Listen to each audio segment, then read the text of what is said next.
धेरै पहिलेको कुरा हो। हिमालयको कोखमा अवस्थित प्राचीन भक्तपुर नगरमा बिसका जात्राको धुमधाम मनाइदै थियो।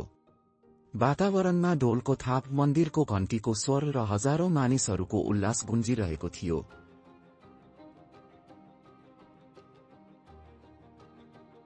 यसै बीचमा दिव्य योद्धा देवता भगवान भैरवले यो महोत्सव हेर्न आकाशबाट अवतरण गरे।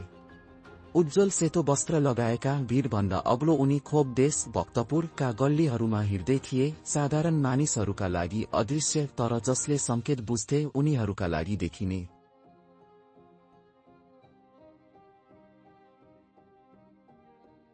तल्लो भागमा एक पवित्र मन्दिरको कक्षमा एक शक्तिशाली तान्त्रिकले देवीसँग भेट्न खोज्यो। उसले भैरवलाई कैद गरी भक्तपुरमा स्थायी रूपमा राख्न चाह्यो। तान्त्रिकले देवी अगाडि झुकेर सोध्यो, माता, भगवान भैरव कहाँ छन्? सुनौलो पोसाकमा सजिएकी, दिव्य प्रकाशले चम्किरहेकी देवीले उत्तर दिइन्, उनी खोप देश भक्तपुरमा बिसका जात्रा हेर्न गएका छन्। तान्त्रिकले चाँडै उनलाई पत्ता लगाउन चाहँदै सोध्यो, म उनलाई त्यो ठूलो भिडमा कसरी चिन्न सक्छु?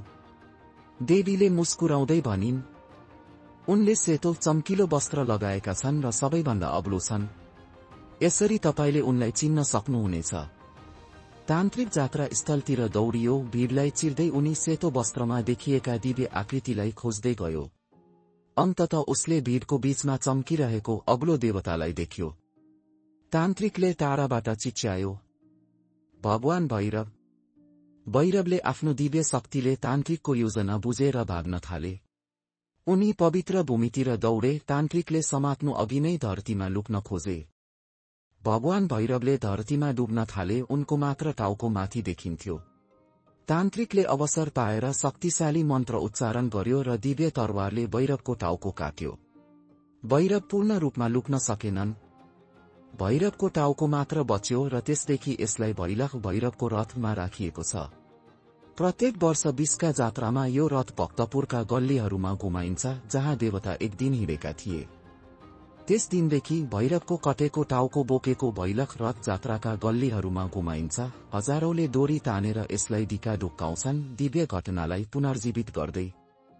जात्राको चरमोत्कर्षमा ल्यासिन्ड्या सर्पको प्रतीक सुनौलो कपडामा लपेटिएको ठूलो रुख जनताले तान्छन्, जसले देवता, प्रकृति र मानवको शाश्वत चक्रलाई प्रतिनिधित्व गर्छ। यसरी बिसका जात्रा जारी छ। भगवान भैरव, तान्त्रिक र देवीको कथा यस पर्वको आत्मामा बाँचिरहेको छ।